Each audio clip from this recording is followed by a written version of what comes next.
Quinto artigo, junho 1885. Os pregadores do Anticristo. Visão de São João. 1. Os livros santos que entram em tantos detalhes sobre o homem do pecado nos fazem conhecer um misterioso agente da sedução que lhe submeterá à terra. Este agente, ao mesmo tempo um e múltiplo, é, segundo São Gregório, uma espécie de corpo ensinante que propagará por toda parte as perversas doutrinas da revolução. O anticristo terá seus ajudantes de ordem e seus generais. Possuirá um inumerável exército. Mal se ousa tomar ao pé da letra o número que São João nos dá falando de sua cavalaria. Apocalipse 9:16. Mas ele terá sobretudo a seu serviço falsos profetas como ele, iluminados do diabo, doutores de mentiras, inimigo pessoal de Jesus Cristo. Macaqueará o divino mestre, cercando-se de apóstolos ao contrário. Falemos então, segundo São João, desses doutores ímpios que chamaremos pregadores do Anticristo. 2. São João, no capítulo 13 de seu Apocalipse, descreve uma visão parecida com a de Daniel. Ele vê surgir do mar um monstro único, reunindo em si mesmo uma horrível síntese de todos os caracteres das 4 bestas vistas pelo profeta. Este monstro parece o leopardo, tem pés de urso, goela de leão, tem 7 cabeças e 10 chifres. Ele representa o império do Anticristo, formado por todas as corrupções da humanidade. Ele representa o próprio Anticristo, que é o nó de todo esse conjunto violento de membros incoerentes e díspares. Chega-se a ver um impostor com o cortejo de cristãos apóstatas, muçulmanos fanatizados, judeus iluminados, que o seguirá por toda parte. Ora, enquanto São João considerava esta besta, viu uma das cabeças ferida de morte. Depois a chaga mortal foi curada, e toda a terra se maravilhou com a besta. Os intérpretes veem nisso um dos falsos prodígios do Anticristo, um de seus principais ajudantes, de ordem, ou talvez ele mesmo, aparecerá ferido gravemente. Acreditar-se-á que morreu, quando de repente, por um artifício diabólico, se recuperará cheio de vida. Esta impostura será celebrada por todos os jornais. Muito crédulos nesta ocasião, o entusiasmo irá ao delírio. Então continua São João. Os homens adorarão o dragão que deu o poder à besta, dizendo: quem é semelhante a ela e quem poderá pelejar contra ela? Assim, tanto o diabo será adorado como o anticristo. E não será um duplo culto, o primeiro sendo adorado no segundo. São João nos faz assistir em seguida à perseguição contra a igreja. E foi dada à besta uma boca que proferia coisas arrogantes e blasfêmias, e foi-lhe dado o poder de fazer guerra durante 42 meses. Esta é a mesma palavra de Daniel e designa o tempo de perseguição no seu paroxismo. 42 meses, é justo 3 anos e meio. E abriu a sua boca em blasfêmia contra Deus, para blasfemar o seu nome, o seu tabernáculo e os que habitam no céu. E foi-lhe permitido fazer a guerra aos santos e vencê-los. E foi-lhe dado poder sobre toda a tribo, e povo, e língua, e nação.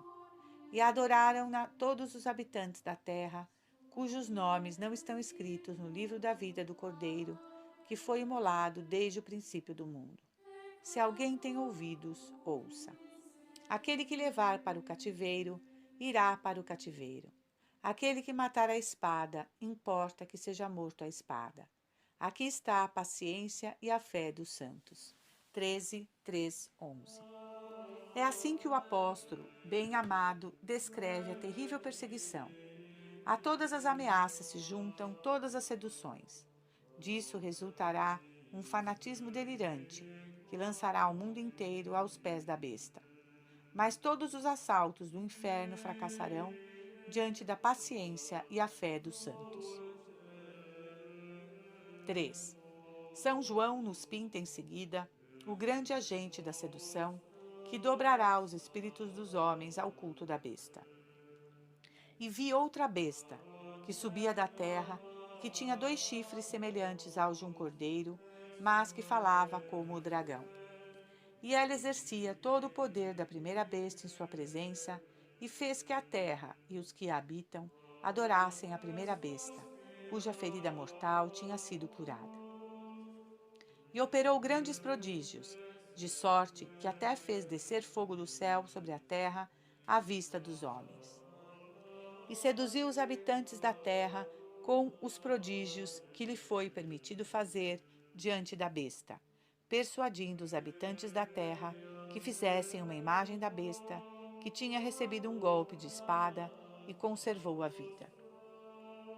E foi-lhe concedido animar a imagem da besta, de modo que falasse e forçara todos os homens, sob pena de morte, a adorar a besta. E fará que todos, pequenos e grandes, ricos e pobres, livres e escravos, tenham um sinal em sua mão direita ou nas suas frontes, e que ninguém possa comprar ou vender, exceto aquele que tiver o sinal, ou o nome da besta, ou o número de seu nome. É aqui que está a sabedoria. Quem tem inteligência, calcule o número da besta, porque é número de homem, e o número dela é 666. Apocalipse 13, 11 e 18. Tal é a segunda parte da profecia de São João. São Gregório interpreta essa misteriosa passagem no sentido, como dissemos, de que o anticristo terá seu colégio de pregadores e de apóstolos ao contrário. E esses doutores da mentira serão qualquer coisa como nossos sábios modernos, misto de mágico ou espírita. Eles terão a aparência do cordeiro, adotarão na aparência as máximas evangélicas de paz, de concórdia, de liberdade, de fraternidade humana, e abaixo dessas aparências propagarão o ateísmo mais desavergonhado. Eles terão a aparência do cordeiro, apresentar-se-ão como agentes de persuasão, respeitosos para com as consciências, e depois farão morrer entre tormentos aqueles que se recusarem a ouvi-los. Seus ouvintes, diz fortemente São Gregório, serão todos réprobos. Sua tática, diz ele ainda, consistirá em proclamar que o gênero humano, durante as épocas da fé, estava mergulhado nas trevas, e saudarão o advento do Anticristo como a aparição do dia e do despertar do mundo.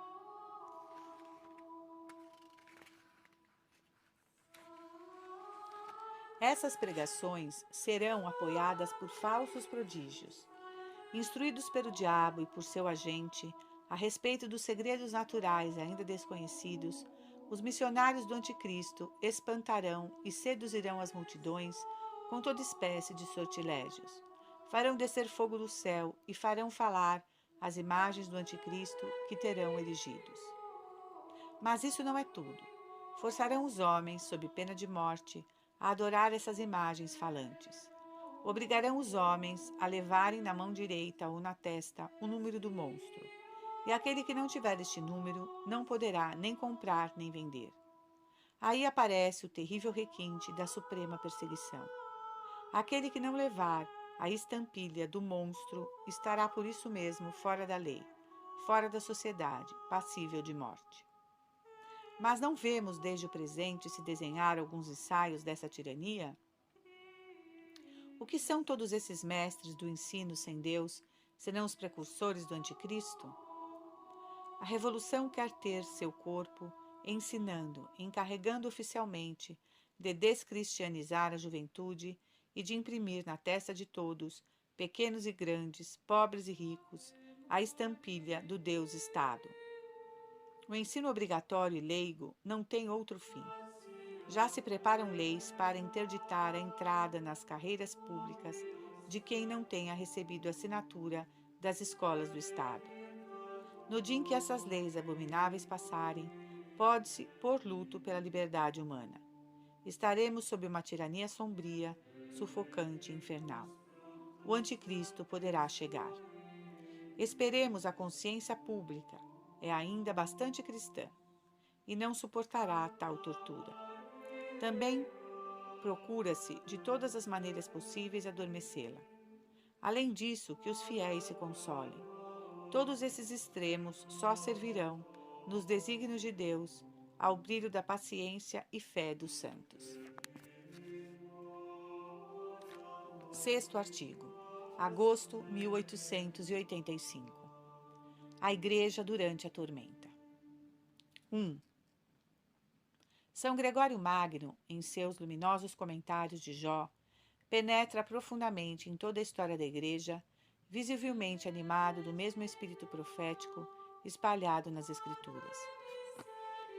Ele contempla a Igreja no fim dos tempos sob a figura de Jó, humilhado e sofredor, exposto às insinuações pérfidas de sua mulher e às críticas amargas de seus amigos.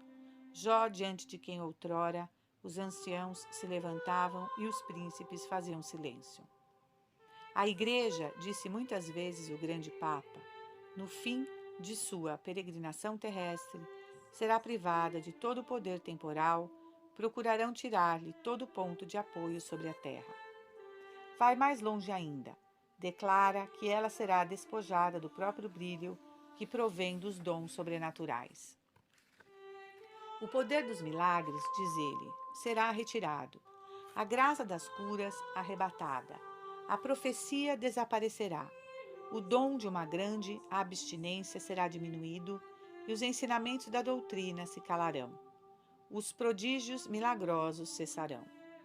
Isso não quer dizer que não haverá mais nada disso, mas todos esses sinais não brilharão abertamente sob 1000 formas como nos primeiros tempos. Será a mesma ocasião de um maravilhoso discernimento. Neste estado de humilhação da Igreja, crescerá a recompensa dos bons, que se prenderão a ela, tendo em vista somente os bens celestes, quando aos maus, não vendo mais na Igreja nenhum atrativo temporal, não terão nada a fingir, se mostrarão tais como são. Que palavra terrível! Os ensinamentos da doutrina se calarão. São Gregório proclama, em outro lugar, que a Igreja prefere morrer a se calar.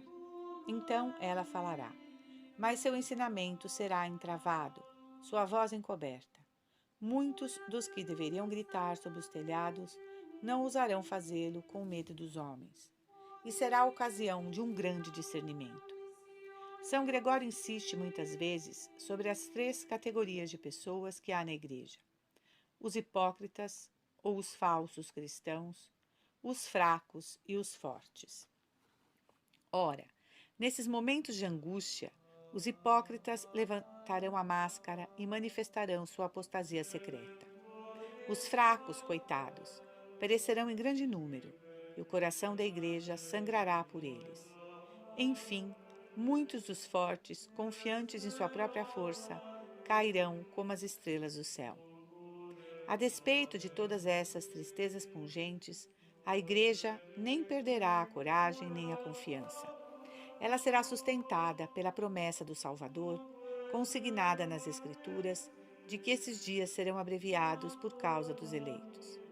Sabendo que, apesar de tudo, os eleitos serão salvos, a Igreja se empenhará, no meio da mais atroz tormenta, na salvação das almas com uma intangível energia. 2. Apesar do horrível escândalo desses tempos de perdição, não se deve pensar que os fracos estarão necessariamente perdidos. A via da salvação continuará aberta, e a salvação possível para todos. A Igreja terá meios de preservar proporcionados ao tamanho do perigo. E entre os pequenos, somente os que deixarem as asas de sua mãe cairão nas garras do gavião. Quais serão esses meios de preservação? As Escrituras não nos deixam sem indicação sobre o assunto. Podemos, sem temeridade, formular algumas conjecturas. A Igreja se lembrará do aviso dado por Nosso Senhor para os tempos da tomada de Jerusalém e aplicável com o consentimento dos intérpretes à última perseguição. Quando virdes a abominação da desolação, predita pelo profeta Daniel, de pé nos lugares santos, aquele que lê compreenda, então aqueles que estão na Judéia fujam para as montanhas. Rogai para que vossa fuga não seja no inverno, nem dia de sábado, pois haverá grande tribulação, tal como nunca houve desde a origem do mundo e que não haverá jamais. E se esses dias não fossem abreviados, ninguém se salvaria. Mas eles serão abreviados por causa dos eleitos. Mateus 24, 15 e 23. De acordo com essas instruções do Salvador, a Igreja porá os pequenos rebanhos em segurança pela fuga. Providenciará retiros inacessíveis, já que a terra estará cruzada e varada pelos meios de comunicação. É preciso responder que Deus proverá Ele próprio a segurança dos fugitivos.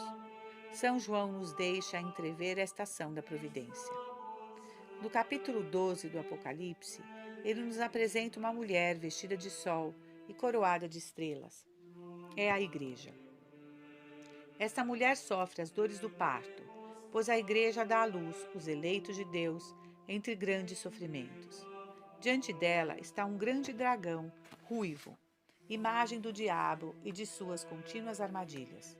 Mas a mulher foge para o deserto, para um lugar preparado pelo próprio Deus. E lá ela é alimentada durante 1260 dias. Apocalipse 5, 6. Estes 1260 dias, que fazem 3 anos e meio, indicam o tempo da perseguição do Anticristo, como está manifestado em outras passagens do Apocalipse. Então, durante esse tempo, a Igreja, na pessoa dos fracos, fugirá para a solidão, e Deus se incumbirá de mantê-la escondida e a alimentará. No fim do mesmo capítulo estão os detalhes desta fuga. São dadas à mulher 2 grandes asas de águia, para a transportar para o deserto. O dragão tenta persegui-la.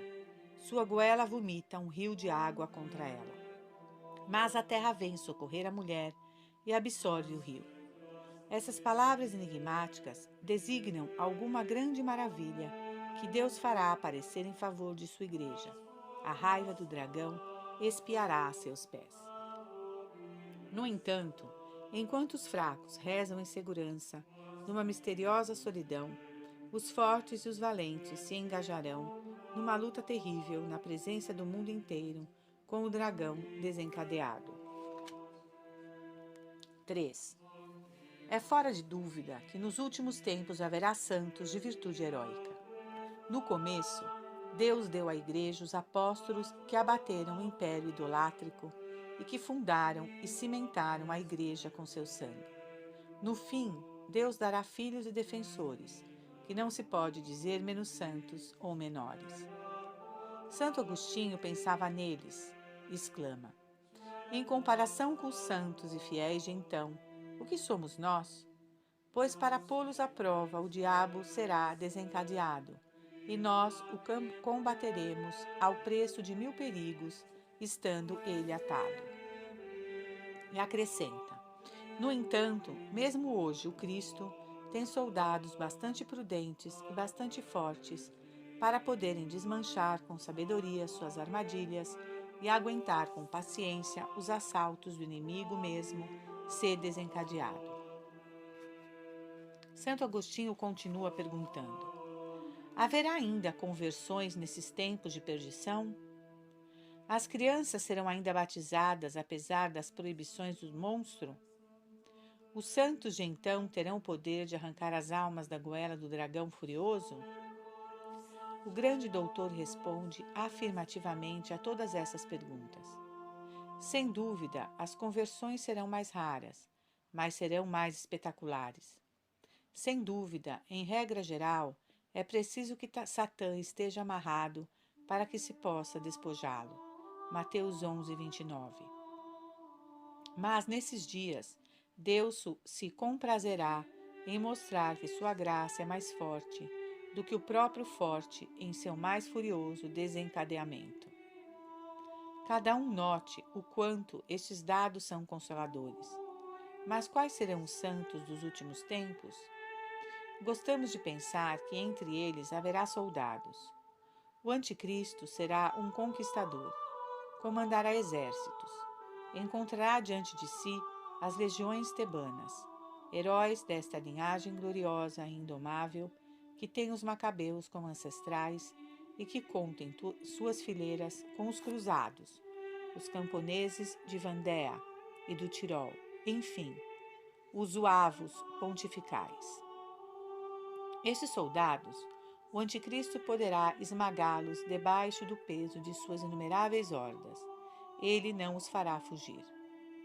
Mas o anticristo será, sobretudo, um impostor.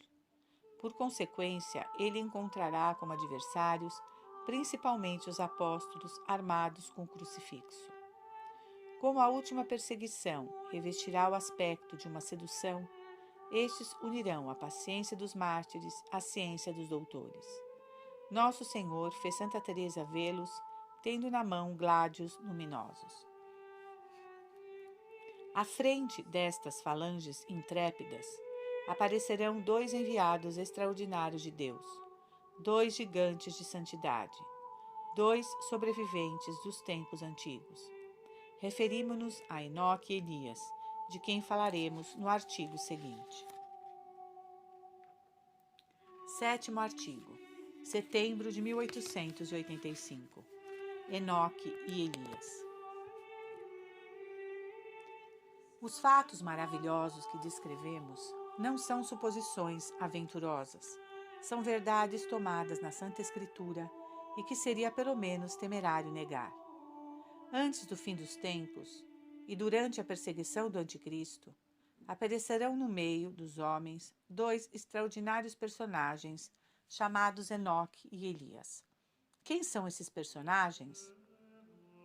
Em que condições farão sua entrada providencial no cenário do mundo? É o que vamos examinar à luz das Escrituras e da tradição. 1.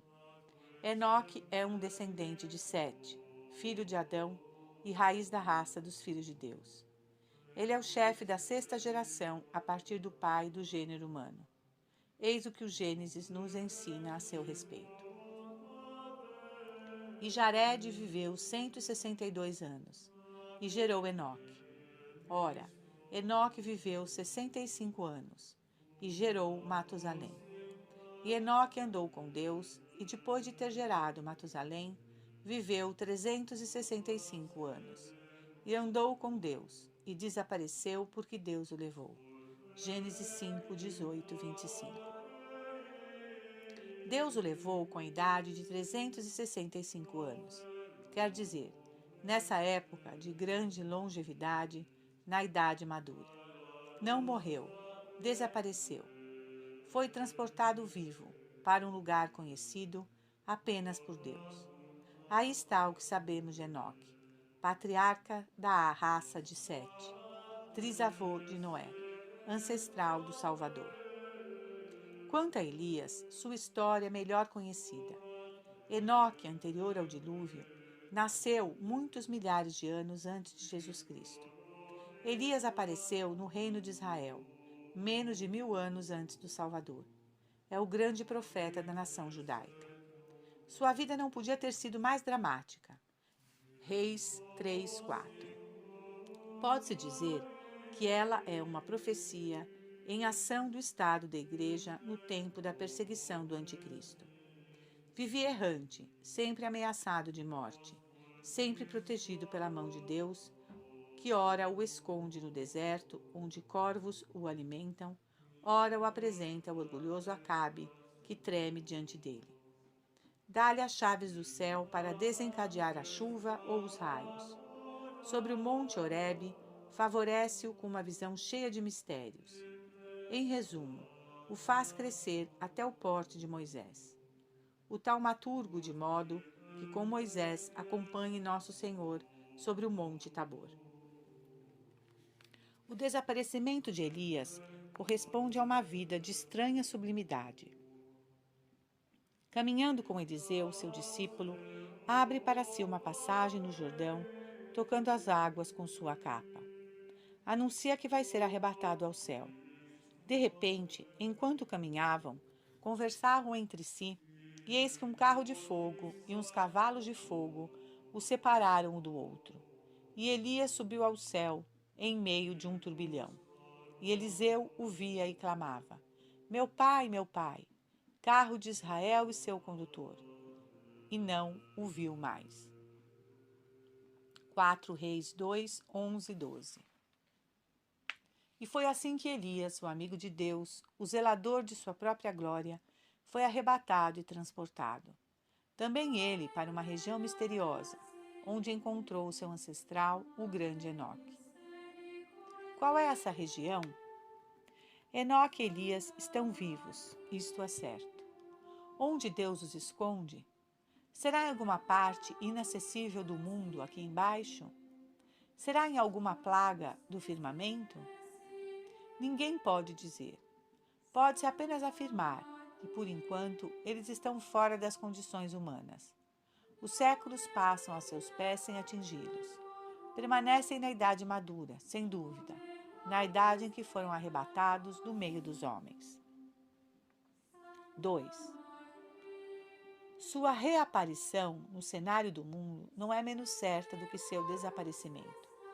Assim fala desses grandes personagens o autor inspirado do Eclesiastes, exprimindo toda a tradição judaica. Enoque agradou a Deus e foi transportado ao paraíso para pregar a penitência às nações. Eclesiástico 44:15. Quem pode se gloriar como tu, ó Elias? Tu foste arrebatado ao céu num redemoinho de fogo, numa carroça tirada por cavalos ardentes, tu de quem está escrito que no tempo dos julgamentos virás para abrandar a ira do Senhor, para reconciliar o coração dos pais com os filhos e para restabelecer as tribos de Jacó. Essas palavras de um livro canônico nos esclarecem que Enoque e Elias têm uma missão futura a cumprir. Enoque deve pregar a penitência às nações, ou, se preferirem outra tradução, levar as nações à penitência. Elias deve, um dia, restabelecer as tribos de Israel, quer dizer, devolver o lugar de honra a que elas têm direito na Igreja de Deus. A unanimidade dos doutores compreendem que esta dupla missão se realizará simultaneamente no fim do mundo. Elias, em particular, é considerado o precursor de Jesus Cristo que vem do céu como juiz. Este pensamento salta manifestamente dos evangelhos. Mateus 17, Marcos 9. Então os homens verão um dia, e não sem espanto, Enoque e Elias reaparecerem no meio deles e pregarem penitência com extraordinário brilho. São João o chama as duas testemunhas de Deus, e assim o descreve no seu Apocalipse 11, 3, 7. Eles profetizarão durante 1260 dias, revestidos de saco. São as duas oliveiras e os dois candelabros postos diante do Senhor da terra. Se alguém lhes quiser fazer mal, sairá fogo de suas bocas, que devorará os seus inimigos, e se alguém os quiser ofender, é assim que deve morrer. Eles têm o poder de fechar o céu para que não chova durante o tempo que durar sua profecia, e têm poder sobre as águas para as converter em sangue e de ferir a terra com todo gênero de pragas todas as vezes que quiserem. Quem não reconhece nesse retrato o Elias do Antigo Testamento, fechando o céu durante 3 anos e fazendo descer do céu sobre os soldados que vinham para levá-lo? Os 1260 dias marcam o tempo da perseguição final, como já fizemos observar. Assim, o aparecimento das testemunhas de Deus coincidirá com a perseguição do Anticristo. É preciso reconhecer que o socorro trazido pela Igreja será proporcional ao tamanho do perigo. As duas testemunhas de Deus, revestidas das insígnias das mais austera penitência, irão por toda parte, e por toda parte serão invulneráveis. Uma nuvem, por assim dizer, os cobrirá e lançará fogo contra quem quer que ouse tocá-los. Terão em suas mãos todos os flagelos para desencadeá-los à vontade sobre toda a terra. Pregarão com uma soberana liberdade em presença do próprio Anticristo. Este tremerá de raiva, e haverá um duelo terrível entre o monstro e os dois missionários de Deus. Oitavo artigo, outubro de 1885. A crise final. 1. Paremos um instante diante dos intrépidos missionários de Deus e notemos a oportunidade divina de sua aparição. Segundo São Pedro, nos últimos tempos virão embusteiros, zombadores, sedutores, vivendo as suas concupiscências, dizendo: onde está a promessa e a vinda de Jesus Cristo? Desde que nossos pais morreram, tudo continua como desde o princípio da criação. 2 Pedro 3, 3, 4. Esses sedutores, estes embusteiros, os estamos vendo com nossos próprios olhos, ouvindo com nossos ouvidos. Chamam-se racionalistas, materialistas, positivistas. Negam a priori toda a causa superior, todo fato sobrenatural. Não se interessam em saber de onde vêm, nem para onde vão. Semelhantes aos insensatos do livro da sabedoria, olham a vida como uma dessas nuvens da manhã que não deixam rastro ao raiar do sol. O que está além do túmulo chamam o grande desconhecido. Recusam-se terminantemente a investigá-lo. Em consequência, o todo do homem, a seus olhos, está em gozar o mais possível o momento presente, pois tudo mais é incerto. Esses falsos sábios relegam os escritos de Moisés a cosmogonias fabulosas. Recusam-se a reconhecer algum valor histórico nos livros santos. Segundo o que dizem, todos esses documentos, em contradição com a ciência, seriam obras de um judeu exaltado, Esdras, que quis realçar sua nação. Quanto à vinda de Jesus Cristo, à ressurreição geral, ao julgamento final, as recompensas e as penas eternas tratam como sonhos absurdos. Asseguram que a humanidade, em via de um indefinido progresso, encontrará um dia o paraíso na terra. Ora, para confundir esses impostores, Deus suscitará Enoque, representante do período antediluviano. Enoque, quase contemporâneo das origens do mundo. Suscitará Elias, representante do judaísmo mosaico. Aliás, Elias que, de um lado, toca Salomão e Davi, de outro, Isaías e Daniel. Esses grandes homens virão com indiscutível autoridade estabelecer a autenticidade da Bíblia e mostrar que o cristianismo está ligado à era dos profetas até Moisés e à era dos patriarcas até Adão. Nele se levantarão todos os séculos para renderem testemunho à verdade da revelação. Nunca a divindade do Cordeiro, que foi morto desde a origem do mundo, Apocalipse 13:8, resplandecerá de modo mais fulgurante. Ao mesmo tempo, anunciarão com veemência a aproximação do julgamento. Retomando as palavras de São João, clamarão a todos os confins do mundo: fazei dignos frutos de penitência. O machado já está posto à raiz das árvores. Ele tem a pá em sua mão, e limpará bem a sua eira, e recolherá o trigo do celeiro, mas queimará as palhas em um fogo inextinguível. Mateus 3, 8, 13. Continuando a predição do eclesiástico, Enoque pregará a penitência às nações, que compreendem todos os povos fora do judaísmo.